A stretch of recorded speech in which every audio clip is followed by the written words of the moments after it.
Welcome back to This Is How We Create. My name is Martine Severin, your host. Today, we have artist Shaina McCoy on the show. A quick question for you. What happens when what feels like your biggest artistic failure becomes your greatest breakthrough?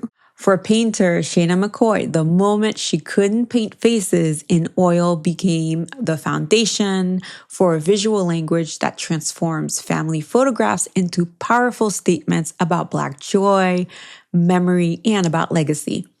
Working from her grandfather's vast photographic archive, Shaina creates thickly textured, faceless oil portraits that turn personal history into what I think is universal connection. Her impasto technique is so dense. It takes on a sculptural element, if you will. Each brushstroke carries the weight of memory. Each anonymous figure serves as a mirror for viewers to project their own loved ones onto the canvas.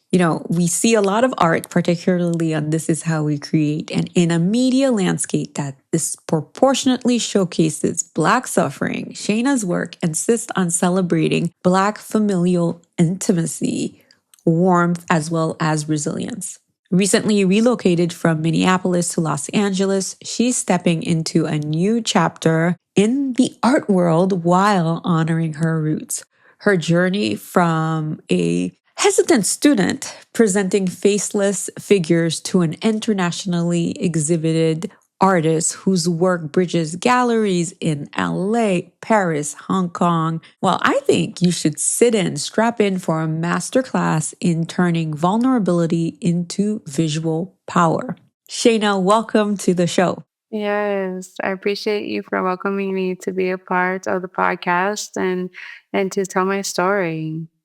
Oh, I can't wait because I was telling you at the top of the show how I came across your work in 2020. And so I bookmarked you and I put you on my wish list because I was just like, this podcast is just starting and she's just too fancy and talented for us. So I'm like, Oh when you no. said yes, I was like, oh my gosh, this is a treat. And then what's really been fun is to research you and to hear like the just your calming way of going about everything as well as how you approach your art. So to start off on This Is How We Create, we tend to go way back, particularly in your childhood. Can you tell us a little bit about your first I guess forays or introduction to the arts? Yes. So I've always been a creative all my life, having my hands on projects and being gifted, the Crayola sets and the rose art sets with the pastels, the watercolors, the markers, everything in them. And it's always been something that's been nourished by my family, thankfully, and poured into. So it wasn't until I went to Purpose Center for Arts Education in my junior year and senior year of high school that I would learn to paint for the first time. And that is where I learned to do figurative work and have been painting figurative work since high school. So it's been a great journey. And I didn't think that I would be a full time artist now, but I'm happy to be here finally in this journey and really push out everything from my mind and my heart into the world. And it's such a unique gift to have. And it's been quite the journey for sure and making bridges across the world. Well, I wanted to ask about how you first thought about applying to Purpose. Yes, so I told my aunt and my mom, I told all my family I really wanted to go to Pratt. I think I had to be in the fifth grade. I was going to the YMCA and I was being mentored by an older gentleman in the youth program. His name was Mr. Terry. And he was just so awesome. And I felt like a granddaughter to him or a niece to him. And he really poured it into me in telling me about the world and the places I should go in order to be successful. And he put Pratt on my radar. And so I went and I told my mom, told my aunt, that I really, really wanted to go to this college. And I know I had so far ahead of me. And so when I was getting older, I was trying to do all the projects and everything in order to prepare myself for this place. And Yeah, my aunt, she went to Harvard and studied law, and so she's like, "Oh, my baby to go to Pratt." And so she found this school in Golden Valley, Minnesota called Purpose Center for Arts Education. And she told my mom about it. And my mom had no idea that this arts high school existed in like this little nest in a little city outside of Minneapolis. And so I applied with my first painting ever. And I got into the school and I was just flabbergasted, like, what? You want me? And yes, so I attended the school. It's only 2 years, so your junior and senior year of high school, and those were the best educational years of my life. Tell me a little bit about your foray into oil painting. Yes. So while in arts high school, we did this project and it was taught by a studio arts teacher, a guest studio arts teacher by the name of Megan Rye. And she came to our class in our senior year, and there had to be about 12 art students. And this was us an elective. So we got to choose whether we wanted to go into drawing or painting or jewelry making or sculpture. And so I chose painting. And so it was really interesting to be in a smaller group versus a large group in our visual arts program. We really focused on honing in on that technique or utilizing tools to understand and master a certain material. And that was oil painting my 12th grade year. So Megan came to our class and she said, "We're going to do 30 paintings. We're going to do 10 paintings each week for the next 3 weeks." Yes. And so I was like, "Are you?" I can only imagine. Yes. Really? Yes, so we did 30 paintings over the course of 3 weeks, and they're all tiny 5-inch by 7-inch pieces Oh. on paper, and at that point, I didn't have access to oils because it was a really expensive material and my family couldn't afford it, and, my dad took me to Michael's, he got me my first pack of brushes, and they were super cheap. It was just an assortment pack of paintbrushes, and some of them I still have to this day because they're just too precious to me. And so, yeah, he sent me off to school with my little paintbrushes, and I pulled up to the class, and Megan was there, and my other peers. And we did those little paintings. We sat at a communal table just painting and figuring out what we wanted to capture over the course of the 3 weeks. And so it was for an organization called Art for Shelter, and we could opt in to donate our paintings or keep them for ourselves. And that was something I was like, this is a no brainer. If I can give money back to like my neighbors and people who are in the shelter and in need, then I would be happy to do that. So I asked Megan, I was like, how many paintings do I need to do to produce like at least $1,000 to give back? And I think she said like 33 at the moment because each piece was about $30. And that represented a night stay, shelter, food, necessities for our guests to come and stay at Simpson Housing Services in Minneapolis. And so I said, well, let's do 33 paintings. And so I did those paintings and we had the annual benefit called Art for Shelter. It's still running to this day. Every May, I think it's May 25th, you can go online or go to Minneapolis and participate or contribute. And so that benefit, the first benefit that we had, all my little paintings sold and they were all little black and brown faces. And when I went to the event, I was thinking it's white walls, white wine, and white people. Where are these little black and brown paintings going? So I thought that was really interesting and Megan let me know that they all sold and I just was like, wow, I didn't think my art was art and I wasn't confident in that. And that was the first time that somebody instilled in me the confidence to go forward and continue to paint and create in the way that I was making work, which was faceless, figurative work, very loose textured, muddled down colors at the time because I didn't know how to clean my brushes, but Megan really guided me and so did Karen Munson, who was my main studio arts teacher. I always give thanks to them for guiding me and believing in me and giving me faith as a student in the arts, a youth in the arts to continue forward. So I think the story you were telling, in which you tell stories so well. So you were chatting about being at Art for Shelter at the show, Art for Shelter Minneapolis.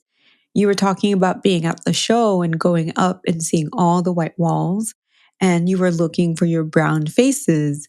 and all of your pieces had sold. Can you tell us about how you felt when you learned this? Yes, I was really caught off guard. I didn't think that my artwork was art. And so when people were purchasing these paintings I had created for the first time in this way, I was really surprised, especially with being the people that were attending the event. Not a lot of people look like me. And so I was really interested to see where they were going, but people loved them. And so that really gave me the confidence boost that I needed to keep going forward, not only knowing and seeing that other people enjoyed it, but it was something that I should have I kept doing and am still doing. So I'm really happy to carry that all this way. Well, I'd love for you to talk a little bit about your journey from being at Perpich to where you are now. It's a long journey, I know. But I'd love for you to talk about when did you start making baby steps towards a finer understanding of what your artistic voice is, or an understanding of what interested you in the art that you wanted to create? After I graduated Purpose Center for Arts Education, I took a year off and then I went to community college. I went to two different community colleges in the Twin Cities and was studying for my associate's degree in arts. And I figured I don't want to be tainted. I don't want my skill to go away. I don't want the purity of this to go away because it was something that was so fresh to me that I was just beginning to understand and kind of like grab the reins of. I really enjoyed the process of not knowing and seeing where something could go. And I thought that if I continued on studying at these colleges, that they were going to sway me in a different direction, and I didn't want to be changed. I didn't want my way of knowing to be any different than I already had figured out for myself. And so I never used oil paints before art high school, and I wanted to continue on that natural path or organic path of figuring it out. And so we did a lot of like skill building in college and doing different applications of material and mediums. And I figured that if I keep going in this direction, something's going to change. And I know I have something special here, and I don't want that to go away because once you see and understand a new way of doing something, you kind of can't go back on that. And now that I'm here in this time right now, there's no way I could recreate how I was making work back then. Even if I wanted to and tried to, it just would never look the same. And so I really wanted to just pursue the path for myself, knowing that like college isn't for everybody and you don't necessarily need the institution to be successful. And school can be for other folks. And if you are working to be within the institution and you know that your degree is going to take you places, continue on with that. I strongly believe in furthering your education always. And you can also be a student of life and understanding things outside of those walls in those schools. So I chose a different path, and thankfully, my parents supported that as well because they saw that I was super interested in doing something my way. Even though I was a little stubborn about it, I was still supported in that, and I'm thankful that they were able to give me the tools to continue on. And whether I was working 3 jobs and being a full time student, I was still making work, and they're like, "Okay, you still got to keep those jobs. Don't think you're going to be out here just making artwork. You got to step into the real world." And so I kept my jobs all along. And there came a point in 2017 when I was asked to quit all 3 of my jobs. I was also a full time student, and in order to be paid to paint. And so I thought, this is really interesting. Is this a scam? And it was a way of like supporting an artist in which I never knew could happen. It's almost a traditional way of supporting an artist from a patron to artist relationship, kind of how Basquiat and Andy Warhol were supported. They were given the finances to be able to create, to their heart's desire. And so I've been able to do that all of these years. And it's been a great privilege to have to make whatever I want and paint from the heart and paint from my family's history. As you were chatting, The confidence that you have and the idea of actually not even being tainted and not needing validation, where did that come from? Was that something that you always had within you, or did it flower at this particular moment? I'd love to hear a little bit more about that. I think it was fearful. I think it honestly came out of fear of of being changed. And yeah, I was encouraged by my studio arts teachers, two women who I admired their work and respected them. And they were telling me to keep doing this thing.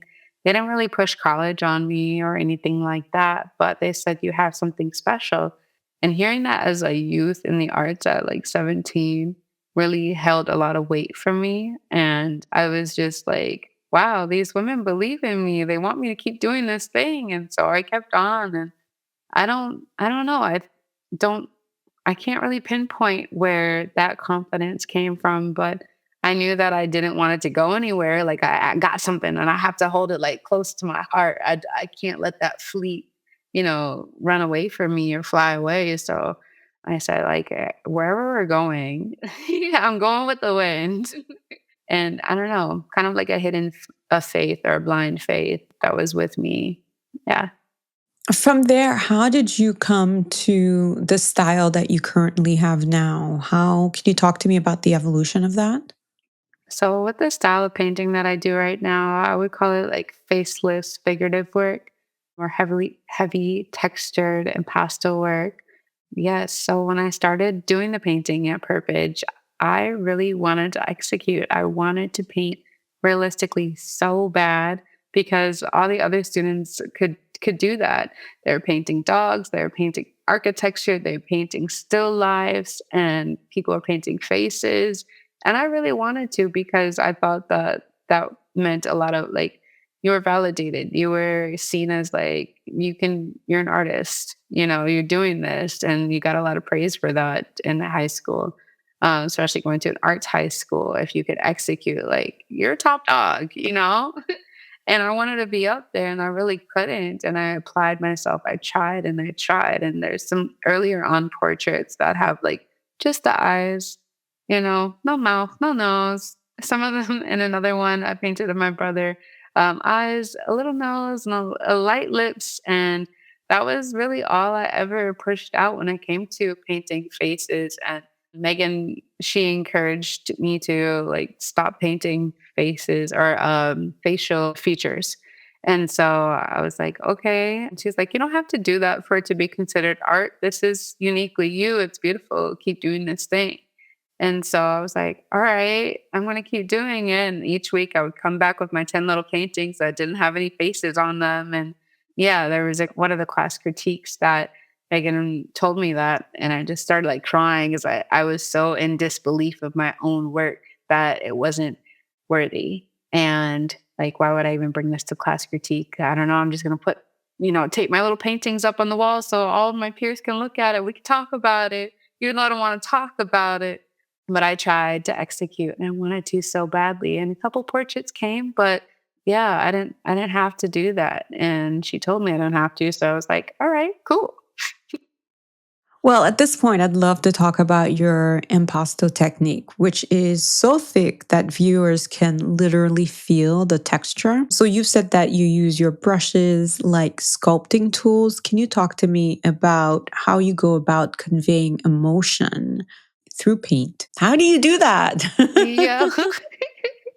It's something I stumbled upon. Like the surface got larger, the paintbrushes had to get bigger. When I was in transition of figuring it out, I was making like little cross hatches to cover the surface with these tiny brushes. And something told me, just get bigger brushes so you can cover the surface area, like really do it. And I was able to get a hold of some larger brushes and really fill in those cheeks and the forehead and the hair texture. And that was something that came along in learning my own language versus, if I was in a school, they would be teaching me how to paint lights and shadows and texture and, Hmm. and Hmm. underpainting, and which I studied. And I was like, I don't need to know any You more don't do things. underpainting?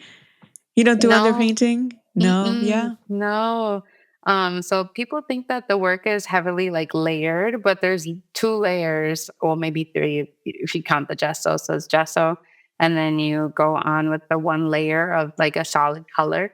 And then on top of that, once everything's filled in, kind of like paint by number, you go in and add the texture in with the paintbrushes. And so, yeah, I've definitely found my language or lane in sculpting oil paint on the canvas, and it's been a really fun thing because sometimes I run into areas where I'm like, this patination is really intense. I don't know how I'm going to execute, but I always think of like Alice Neal. I think of her work, and if I wanted to like push forward, just like let loose. You have to like, but like train the eye to believe something is there, like give the illusion of a wispy hair or give the illusion of a brooch or, an earring or something like that. You just have to get the idea that something is there and you'll feel it. So, yeah. I think you do feel it. Yeah. I completely feel it. I feel tenderness, I feel love, which brings us to Pop Pop. So your grandfather has this wonderful photo archive, right? Of Yes. is it mostly his work, or is it just Mhm. that he is the keeper of the family memories? Or he was the keeper. Is Pop Pop still with us? Yes, Pop-Pop's still Oh, with yay. us. Yay. Yes, he actually lives closer, in Chicago to where you're located, so, he's over in your side of town. Yeah, so Pop, he is the keeper of our archives, of our family history. He's still with us, he's still documenting, always snapping photos every time I see him. He actually brought his camera to my last show, and when there's nothing left, so that happened back in October, and was just snapping photos of everybody. And he's not hip on WeTransfer. I try to guide him. He's like, "Can I just send you a flash drive?" And so he sends me a flash drive with all the photos on it. And it's just like Merry Christmas. It feels like a big gift and a blessing to still have him with us and documenting and seeing the world from his lens, truly. And I think that's something I picked up when I was in art high school, just utilizing his photographs that my mom had an abundance of in her home. And I was able to access them and use them as my earlier on reference photos all the way until today. A majority of my paintings are based after photographs that he's taken of our family over, let's say, like four generations at this point. Yeah, he's awesome. Oh. Yeah. Well, how do you choose which moments or which memories not deserve, but which one gets to be painted? I feel like the things that are on my heart, if it correlates with that, and if I feel like there's something I need to say in the moment or something that I am thinking heavily on that I want to have a conversation with externally, that's what I choose to paint. There's moments when I'm really like having a therapy moment within myself, and then I decide to share with other people. Like it's a super cathartic practice to constantly paint loved ones who are still with us and ones that have passed on. So, like recently, I've been feeling really stripey in my patternation. And that's like kind of like a time period. And stripes are also coming back. So it's nostalgic, but there's also moments when I find myself painting lots of red. And I'm like, that's my grandma. She's not with us anymore, but like there's a color and I want that color to be like just like prominent in my life right now. I need to feel her. And that was like something that she would always wear: red lipstick, red nails, red toenails. And so it's just like there's these little moments. And sometimes I keep them with myself and sometimes I share them with the world. And sometimes I feel like I always have something to say, but there's moments where it's mostly like therapy, cathartic, and I'm reminiscing, I'm celebrating, constantly celebrating my people that are with us and people who have gone. That's so precious. That's wonderful that you're able to be like a pop pop, but in a different way, Yeah. in a much different way. So let's talk about color since it's a nice segue from what you just chatted about with your grandmother and her nails and stripes and so on. What's your approach to color? Tell me a little bit about that. I love to mix colors. I don't know if you already know this by now, but I think it's like a painter's sin if you use a color straight from the tube. So I think that you have to mix your own colors, even make your own black, which I learned from Rembrandt, and then he would make his own black and mixing Wh- blue. Oh my God, how do you make your own black? I know how to do But browns, but yes. black? So you mix Mhm. blue and Makes a very, very dark blue.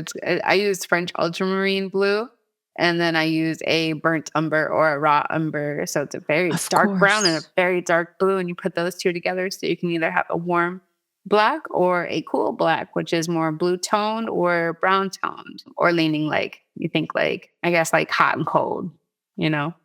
Which makes so much sense because we, as Black people, our skin tones, our hair tones, they're Hmm. all really different. Oh, that's so, Yes. oh my gosh, thank you for that tip. I feel like Yes. I've just upped my color theory game. Come on. Yes. Yeah, I love Okay, that. I heard that you like to keep as true to the colors as possible that you see in the Mhm. images. Tell me a Mhm. little bit about that in terms of when you do find an image that moves you, a photo that moves you, and you're thinking about the composition as well as, what you're going to do on Mhm. canvas. Can you walk me through your process? Yes. So like you said, I do try to stay true to the colors that are in the original photograph simply because I think colors tell a time. I don't want to mess with the timeline at all. I want to just be a voice, be like I always say like a game of telephone. You know, what you hear is what you're or what you see is what you're getting at the other end of my line. I'm the last person in the game of telephone. And so here's what the message I have to deliver to you. And that's what you get after all the things I went through and heard and received and taken in. It's kind of like what I push out into the world. And so there's very few moments when I change a color on a painting simply because there's white socks, white t-shirts, white backgrounds, and something has to change. I want it to be a dynamic painting. I want to be able to push something out that doesn't fall flat, and sometimes that is a moment where I say, okay, I can go ahead and change this moment. Other than that, I do also try to study a color palette of a time period. If the color is black and white, I've taken photos and added color to those in my own way. Like what color would this person be wearing in the 60s? What color suit? What color tie? What is the patternation? What is the background color? What was the wall color of somebody's interior of their home? And sometimes I get to exercise my imagination and really get in there and figure it out. I also have I call it my color Bible, and it has a bunch of color palettes in it. So when I'm feeling like I have no idea what I want this color to be, this gives me kind of like an easy way out to apply the right color that I see fit for a portrait. So, was that something that you created yourself? That your color No, Bible? no, it's a little book and it just has a bunch of color palettes. There's palettes that just have two colors, then there's palettes that have three, and then there's palettes that have four different colors on them that really like complement each other. And I share it a lot with my friends. Sometimes I gatekeep it and I'm like, oh, I can't share this too Okay. much. But then we're like, Nope, no problem. no, no, We no, I have it. gatekeeping. I have it if you want me to share Oh, it with you you. haven't or you have? I Did you I want to have it. share it? I could share it. Yeah. Okay. So it's a color Bible. Hmm. And Is it a I, Japanese book? hmm I've heard of it.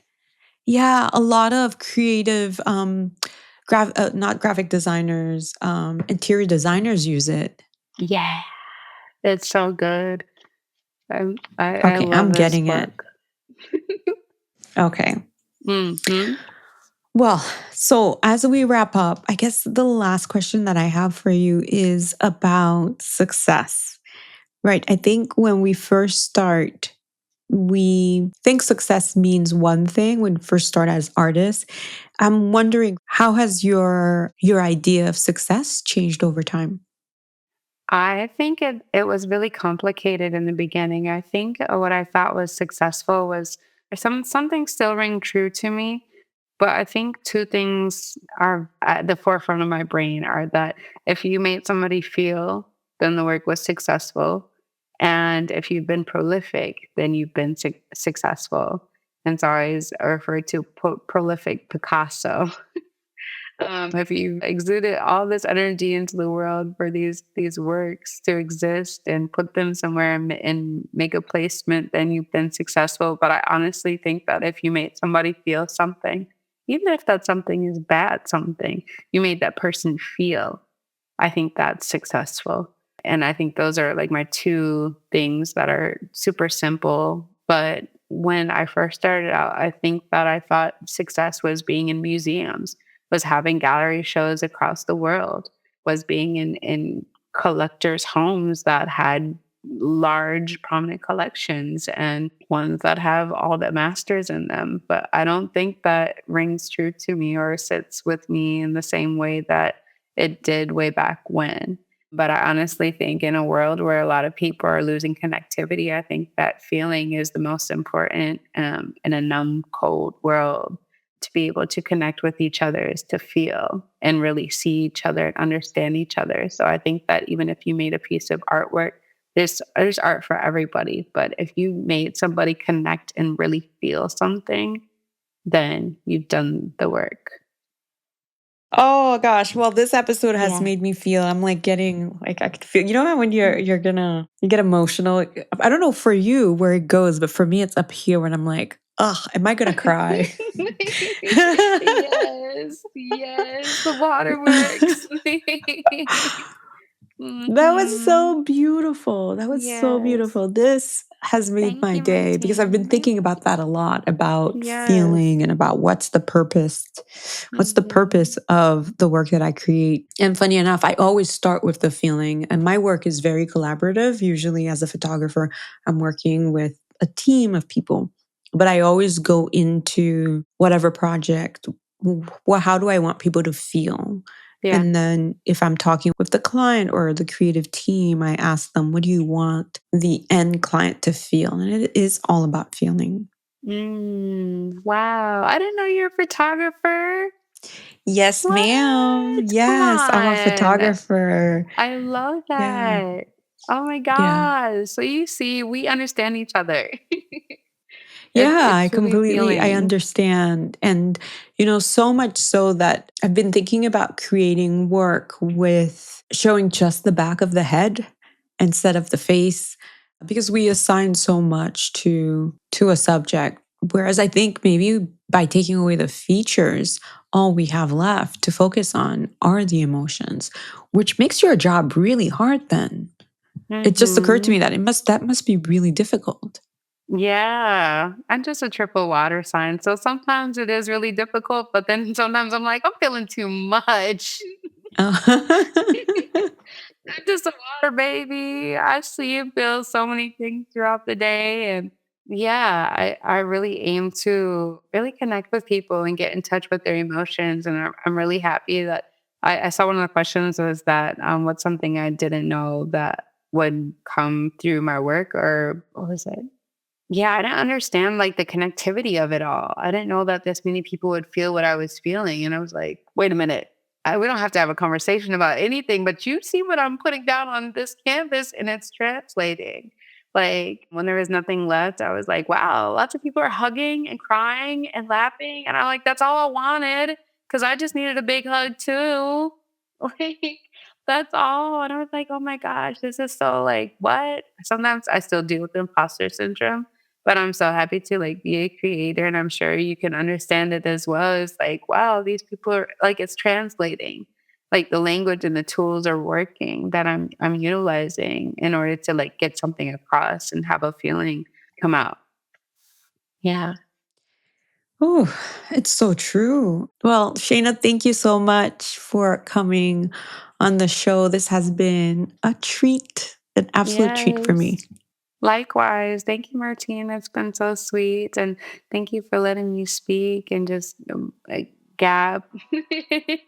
I'm really thankful. I don't really get to talk about it often about things that I feel or see and intake and or input output.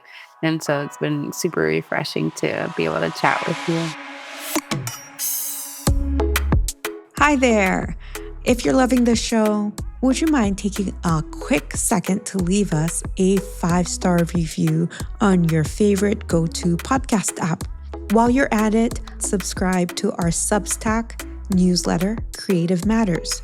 You can find the link to subscribe in the show notes. All right, that's all that I have for you today. Bye.